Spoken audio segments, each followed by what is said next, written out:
नमस्ते दोस्तों। मैंने ईटीएफ में कैसे मेरा पैसा हर महीने के एंड में क्लोजिंग के बेसिस पे एसबीआई ईटीएफ और गोल्ड बीन्स में डाल के एक अच्छा रिटर्न कमाया, उसी बारे में आज इस वीडियो में हम लोग डिटेल्ड में बात करेंगे। तो सबसे पहले ईटीएफ मतलब एक्सचेंज ट्रेडेड फंड क्या होता है, उसके बारे में थोड़ा सा चर्चा कर लेते हैं। तो इधर अब अगर गूगल करेंगे तो एएमएफआई का जो वेबसाइट है, इसमें देख सकते हैं एक्सचेंज ट्रेडेड फंड एक्चुअली किसी भी इंडेक्स, कमोडिटी या बॉन्ड्स को कॉपी करता है। मतलब वो जो एसेट रहता है, उस एसेट का जो एसेट का वैल्यू है, जब वो एसेट जैसे कोई भी इंडेक्स हो गया, आपका निफ्टी 50 का इंडेक्स हो गया या गोल्ड का वैल्यूएशन हो गया, तो वैसे ही हर एक कमोडिटी या इंडेक्स को कॉपी करता है ईटीएफ। जैसे ही उस एसेट का वैल्यू घटेगा या ऊपर जाएगा, तो वैसे ही उस ईटीएफ का भी वैल्यू घटेगा या ऊपर जाएगा। तो ये इंडेक्स में मतलब कि हमारा मार्केट में ये ट्रेड होता है और वैल्यू ऊपर या नीचे होता है।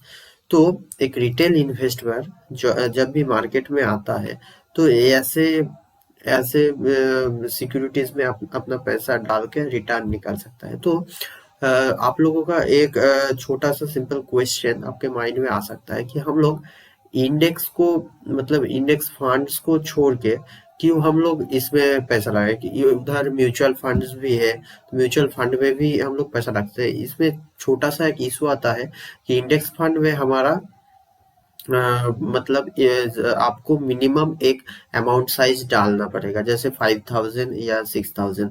लेकिन ईटीएफ में आप एक सिंगल पीस से भी खरीद सकते हैं। यही एडवांटेज के कारण मैं ईटीएफ में पैसा डालता हूँ और रिटर्न कमाता हूँ। तो देखते हैं, मेरा स्ट्रेटेजी क्या था उसमें अभी डिटेल में डिस्कस करेंगे। तो मैं हर महीना जब मार्केट क्लोजिंग होता था, जैसे 2023 में ही अगर आप लोग देखेंगे, तो मैं दोनों में पैसा डाला था, एसबीआई ईटीएफ निफ्टी 50 का और इधर गोल्ड बेस में। तो जैसे ही किसी भी मंथ, जैसे जनवरी में, जनवरी में इधर एसबीआई ईटीएफ ने एक मंथली क्लोजिंग पे एक रेड कैंडल बनाया। उसके बाद फरवरी में भी और मार्च में भी 3 महीना कंटिन्यूअस इधर 3 रेड कैंडल बनाया। इसीलिए इस 3 महीने में मैं तीनों महीने में 3-3 हजार करके डाला। लेकिन इधर अगर देखेंगे, जनवरी में गोल्ड बीस में कोई भी रेड कैंडल नहीं बनाया। मार्केट गोल्ड का प्राइस धीरे धीरे इधर से ऊपर गया, जनवरी में ऊपर गया। लेकिन फिर से फरवरी में एक रेड कैंडल बनाया। तो इस रेड कैंडल में मैं प्रीवियस का इधर का हर महीना गोल्ड बीस में मैं 2000 डालता था और आपका एसबीआई ईटीएफ में मैं 3000 डालता था। तो इस दो प्राइस में मतलब हर महीना का मैं 5000 रुपया डालता था। तो इधर जब एक महीना मैंने नहीं डाला, तो दूसरा महीना जब इस प्राइस से और भी नीचे आ गया गोल्ड बीस, तो मैं इसका 2000 और इसका 2000, टोटल 4000 इधर डाल दिया। वैसे ही इधर आप लोग अगर चेक करेंगे, इन मतलब ये 3 महीना के बाद, जनवरी फरवरी मार्च, ये 3 महीने के बाद फिर से एसबीआई ईटीएफ ने एक हाई मारा। मार्केट निफ्टी 50 जैसे ऊपर चला गया, ये भी ऊपर चला गया। तब ये 4 महीना मैंने इसमें कोई पैसा नहीं डाला। 3-3 हजार करके जो एसबीआई निफ्टी 50 में मैं ईटीएफ में डालता था, वो मैं इधर इन 4 महीने में नहीं डाला। फिर जाके जब इधर एक फेयर प्राइस में आया, मंथली में एक रेड कैंडल में क्लोज दिया, तो इस लेवल पे मैंने इस प्रीवियस का 4 महीना और इसका एक महीना, टोटल 5 महीना का पैसा मैं टोटल 15,000 इधर डाला था। और उसके बाद फिर से इधर एवरेज हुआ, और पहले तो इधर मेरा एवरेज हुआ था जिसमें 20% प्रीवियस वीडियो पे इस लेवल से अभी तक 20% दिखा रहा है। तो इसमें मैं बुक कर चुका हूँ और इधर से अभी ये ऊपर जाएगा तो बहुत अच्छा, नहीं गया तो फिर से मैं इधर से एवरेज करूंगा। और वैसे ही इधर से जैसे इधर से फिर से एक बाइंग है, तो इस बाइंग स्विंग में मैंने नहीं डाला। और फिर इस रेड जोन में जैसे जैसे मार्केट मतलब गोल्ड बीज में जैसे जैसे करेक्शन आया, वैसे वैसे मैं पैसा डाला। तो मेरा स्ट्रेटेजी ये था, इसमें नहीं डाला, फिर से इसमें डाला, तो इस प्रीवियस का भी ऐड किया, फिर से इधर नहीं हुआ, इधर नहीं है, इन दोनों में नहीं हुआ, तो इसमें जाके इन दोनों का प्रीवियस पैसा इसमें डाल गया, इन दोनों का प्रीवियस पैसा इस दोनों, तब इधर का 2000, इधर का 2000 और इसका 2000, टोटल 6000 इस कैंडल में मैंने डाला। इसी स्ट्रैटेजी में मैं हर महीना इन्वेस्ट करता था। और तो अभी एक कॉमन बेसिक सा क्वेश्चन आप लोगों के माइंड में आ रहा होगा कि मैंने गोल्ड पे पैसा क्यों डाला, क्योंकि इधर आप एसबीआई ईटीएफ में जो इसका जो इस लेवल से अभी तक, इस लेवल से जिसमें मैंने एवरेज किया था, इसमें से 20% दिखा रहा है मेरा पोर्टफोलियो में। प्रीवियस वीडियो में आप लोग वो देख सकते हैं। लेकिन गोल्ड में अभी तक ज्यादा रिटर्न नहीं आया भी नहीं, और गोल्ड में ज्यादा रिटर्न कोई एक्सपेक्ट भी नहीं करता। लेकिन मैं गोल्ड में पैसा क्यों डाला, इसी बारे में अभी चलिए बात करते हैं।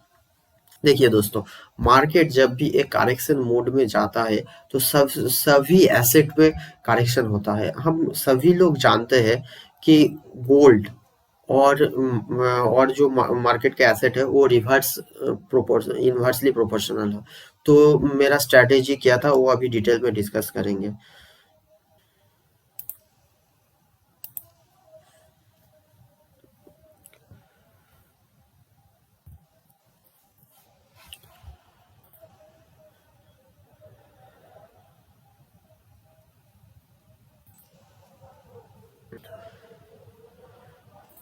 तो मार्केट का जो भी एसेट रहता है, किसी भी, कोई स्टॉक हो या फ्यूचर का प्राइस हो, कुछ भी, निफ्टी का कुछ भी, इन्वर्सली प्रोपोर्शनल है आपका गोल्ड के प्राइस के साथ। ठीक है, तो ये एक फंडामेंटल थ्योरी जो हर वक्त फॉलो होता है। इसलिए आप देख सकते हैं कि गोल्ड का प्राइस, मार्केट जब गिरता है तब गोल्ड का प्राइस ऊपर जाता है, और डॉलर का प्राइस भी ऊपर जाता है। तो मैं मेरा पोर्टफोलियो को सेव करना चाहता हूँ। जब मार्केट में बहुत ही बड़ा एक फॉल आएगा, तो मेरा पोर्टफोलियो, तब ऑलवेज मेरा पोर्टफोलियो सेव रहना चाहिए। ठीक है ना, तो अगर मेरा पोर्टफोलियो इस रिस्क से मैं सेव करूंगा, इसीलिए मैं 60:40 रेशियो में इन्वेस्ट करता हूँ गोल्ड और मार्केट का ईटीएफ में। तो मैं और क्या अप्लाई करके और भी अच्छा रिटर्न कमा सकता हूँ, उसके बारे में बात कर लेते हैं। तो मैं इसमें जो 60% देता हूँ और इसमें 40% देता हूँ। तो आप लोग पकड़ लीजिए, जो प्रीवियस जो मार्केट में करेक्शन आया था, लास्ट आया था 2020 में, तो उस साल में कोरोना के वजह से जो करेक्शन आया था मार्केट में, उस करेक्शन के टाइम पे मार्केट तकरीबन 30% का करेक्शन दिखाया। तो इसी 30% करेक्शन में अगर हम लोग देखेंगे, मार्केट का जो भी एसेट था, कोई भी स्टॉक हो, ईटीएफ हो, फ्यूचर हो, सबका प्राइस घटा है और धीरे धीरे नीचे गया, बहुत ही जल्दी नीचे गया है। तो तभी हम लोग इस पैसे को, मतलब जो गोल्ड का, और इन्वर्सली प्रोपोर्शनल होने के कारण ये गोल्ड का जो 40% मेरा इन्वेस्टमेंट है, वो बहुत ही अच्छे तरह से रिटर्न दिया है तब के टाइम पे। अगर आप हम लोग देखेंगे कि वो तकरीबन 20 to 25% गोल्ड रिटर्न दिया, तो हम लोग इस पैसे को तब निकाल के इधर अगर डालेंगे, तो इसका वैल्यूएशन भी मार्केट जब रिगेन करेगा तो और भी ऊपर जाएगा। तो एक छोटी सी चीज आप पकड़ लीजिए, जो मार्केट में अगर 10% का करेक्शन आया, मतलब प्रीवियस जो हाई है, अगर मार्केट ऐसे चल रहा है, एक इधर एक ग्रीन कैंडल बनाया, उसके बाद फिर एक इधर ग्रीन कैंडल बनाया, फिर मान के चलिए इधर एक रेड कैंडल बनाया, तो इसका प्रीवियस जो, मतलब ग्रीन कैंडल अगर होगा तो हम लोग क्लोजिंग मार्क करेंगे, और अगर रेड कैंडल हुआ तो ओपनिंग मार्क करेंगे। तो इस जो लेवल है, इस लेवल से या इस लेवल से अगर मार्केट 10% करेक्शन हुआ, तो पकड़ लीजिए इधर से सडन एक मार्केट में मंथली कैंडल में फॉल आ गया, एक बहुत ही बिग साइज का एक रेड कैंडल इधर बन गया। तो इस लेवल से अगर इधर तक मार्केट 10% इधर करेक्शन दिखा दिया, तो मैं एक गोल्ड का, जो मेरा गोल्ड में जो इन्वेस्टमेंट है, इस 40% जो इन्वेस्टमेंट है मेरा, उसमें से 25% में हर एक 10% जब मार्केट नीचे आएगा, तब मैं ये 25% में निकाल लूंगा, और निकाल के कहा दूंगा, निकाल लूंगा, और निकाल के मैं इस 60% जो मेरा पैसा है इस 60% में डालूंगा। फिर अगर मार्केट में करेक्शन आया तो फिर से मैं 10% निकालूंगा और फिर से इस 60% वाले हिस्से में ईटीएफ का निफ्टी का बीज खरीदूंगा और इसमें इन्वेस्ट करूंगा। ऐसे करते करते मैं मैक्सिमम मार्केट का 30% तक करेक्शन के लिए वेट करूंगा। उसके बाद मैं इसमें इंटरेस्ट नहीं रहूंगा, क्योंकि मेरा 25% इधर रहना चाहिए। तो मेरा गोल्ड का इस 40% का 75% तक मैं इसमें इन्वेस्ट करूंगा, इस 60% में डालूंगा। और मार्केट जब रिकवर करके फिर से इस लेवल पे आएगा तो इधर से मैं मेरा पैसा निकाल के फिर से मैं गोल्ड खरीद लूंगा। तो आप देखेंगे इधर चार्ट पे मैं थोड़ा सा देख लेता हूँ कि कोरोना के टाइम पे मार्केट में क्या क्राइसिस आया था या क्या सिचुएशन था, तो तब मैं मेरा पोर्टफोलियो कैसे हैंडल अगर इस तरह से करता तो एक अच्छा रिटर्न निकलता। तो इसी को हम लोग अभी देखेंगे। तो कोरोना के टाइम पे 2020 में जब करेक्शन आया था, मैं जो बात कर रहा था, अगर आप लोग देखेंगे मार्केट इस लेवल से तकरीबन ये जो ओपनिंग लेवल था, इस जो ईटीएफ का प्राइस सब था तकरीबन 126 रुपया।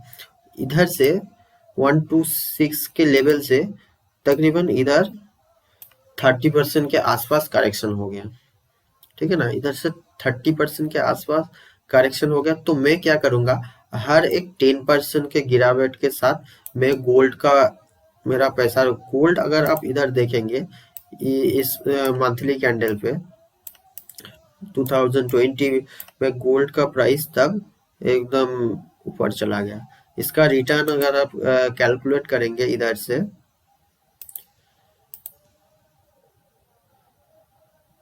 तो इधर से अगर कैलकुलेट करेंगे तो ये तकरीबन 40% का रिटर्न दे दिया।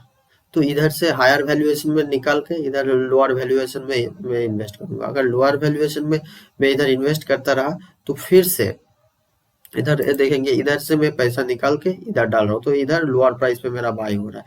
हर एक 10% के लेवल से मैं इधर बाय कर रहा हूँ।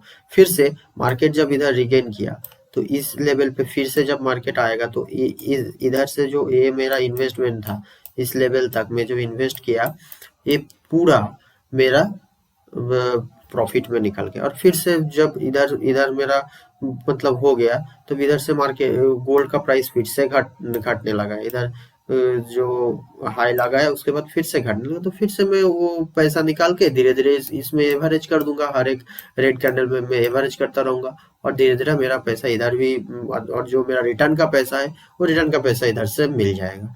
तो वैसे इसी स्ट्रेटेजी से कोई भी बंदा कोरोना की क्राइसिस को निकाल सकता है। या फिर से अगर प्रीवियस करेक्शन में भी अगर आप देखना चाहेंगे 2008 में जो करेक्शन आया था उस करेक्शन में अभी आप आपका पैसा कैसे बचा सकते हैं और एक अच्छा रिटर्न कमा सकते हैं, ये गोल्ड आपको जरूर बचाएगा। अगर मैं 60-40 रेशियो मेंटेन करता हूँ, क्योंकि मुझे मार्केट से ज्यादा रिटर्न चाहिए इसीलिए मैं 60-40 का रेशियो मेंटेन करता हूँ। अगर आपको इतना ज्यादा रिस्क नहीं लेना है तो आप 50-50 भी कर सकता है और भी रेशियो कम कर सकते हैं, कम या ज्यादा कर सकते हैं। वो आपका फंडामेंटल बेसिक आप जैसा सोचेंगे वैसा कीजिए, लेकिन ऐसे इसी स्ट्रेटेजी से हम लोग हमारा पोर्टफोलियो को बचा सकते हैं। तो आज का वीडियो में हम लोग इसी स्ट्रैटेजी में डिटेल डिस्कस किए हैं। तो अगले वाले वीडियो में हम लोग इसी स्ट्रैटेजी को बैक टेस्ट करेंगे कि एक्चुअली में अगर कोई बंदा 2019 से मार्केट में पैसा डालता और 2020 में इसी स्ट्रैटेजी को यूज करके मार्केट से एक अच्छा रिटर्न कैसे कमाता, इसको हम लोग डिटेल में बैक टेस्ट करेंगे और उसका क्या रिजल्ट आता है, कितना प्रतिशत आपका रिटर्न निकल के आता है, वो सभी उस वीडियो में डिटेल में डिस्कस करेंगे। तो आज के लिए दोस्तों इतना ही। Thanks for watching and see you in the next video.